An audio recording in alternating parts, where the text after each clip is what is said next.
Assalamualaikum warahmatullahi wabarakatuh. Saya dengan Cindy Ramanda, nomor NIM 6421014. Di kesempatan kali ini, saya ingin mempresentasikan makalah saya untuk HER mata kuliah manajemen keuangan saya.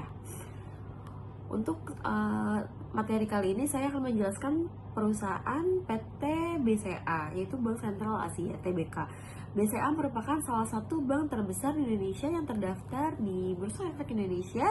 Data keuangan berikut ada data keuangan utama di 2023. Angka diambil dari laporan resmi. Untuk komponen keuangan di aset lancar, komponen keuangannya di 1.250, total aset di 1.950, kas dan setara kas 250, liabilitas lancar di 1.100, total liabilitas di 1.650, ekuitas 300, laba bersih di 37, untuk pendapatan operasional di 120, pendapatan bunga bersih di 85, dan beban operasional di 68. Dan untuk catatan ini, angka diambil dari laporan posisi keuangan neraca dan laporan laba rugi BCA 2023. Sumbernya ada di 2024-02-15 strip buku BCA at 2003 in website.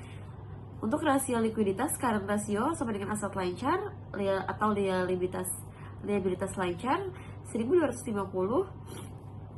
per 1.100 sama dengan 1,14.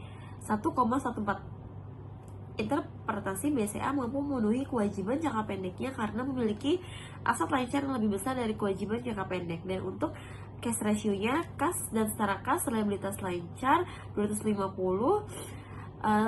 strip 1.100 sama dengan 0,23.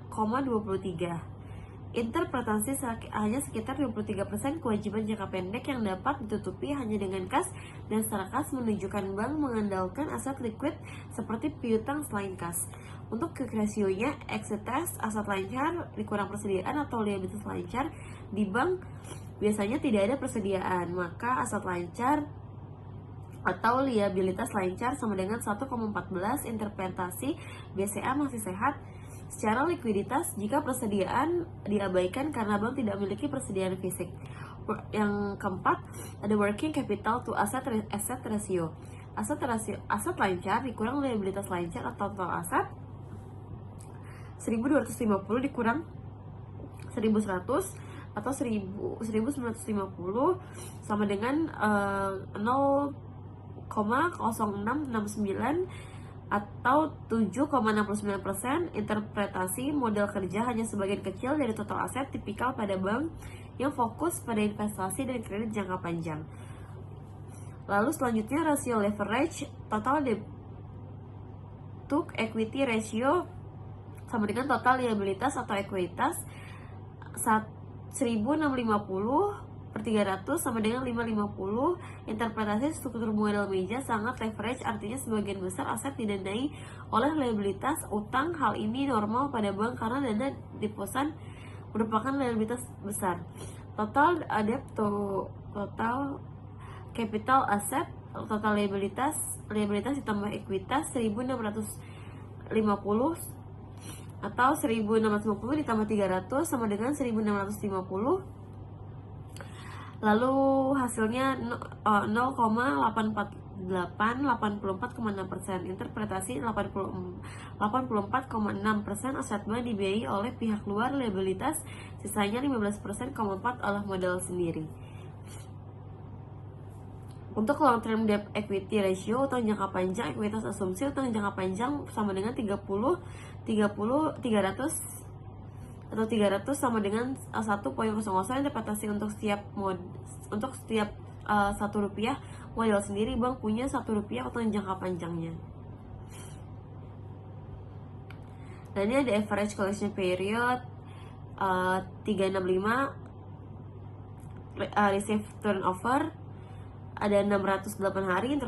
Interpretasinya BCA butuh waktu sangat panjang untuk menagih piutang ini karena bank ini tidak memiliki piutang dagang seperti perusahaan dagang. Lalu ada inventory turnover, rasio keuntungannya. Lalu ada operation rating, rasio beban rasio atau pendapatan operasional 68 per 120 sama dengan 0,5567 sama dengan yang dimaksud 56,67%. Ada net profit margin, laba bersih atau pendapatan operasional. Interpretasinya biasanya mampu menghasilkan laba bersih yang sehat dan setiap pendapatan yang diperoleh. Lalu ada kesimpulan analisisnya, yaitu likuiditas Bank BCA menunjukkan likuiditas yang sehat dengan current rasio di atas. Leverage bank memiliki struktur modal dan leverage, namun hal ini tipikal industri perbankan karena bisnis dan dana deposito. Aktivitas rasio aktivitas menunjukkan efisiensi penggunaan aset moderat dengan piutang yang laba tertagih karakter bank. Profitabilitas margin laba bersih sangat baik, kurang dari 30%, margin bunga tinggi, dan efisiensi operasional yang kuat. Baik, terima kasih atas kesempatan saya kali ini. Mohon dimaafkan jika ada kekurangannya. Wassalamualaikum warahmatullahi wabarakatuh.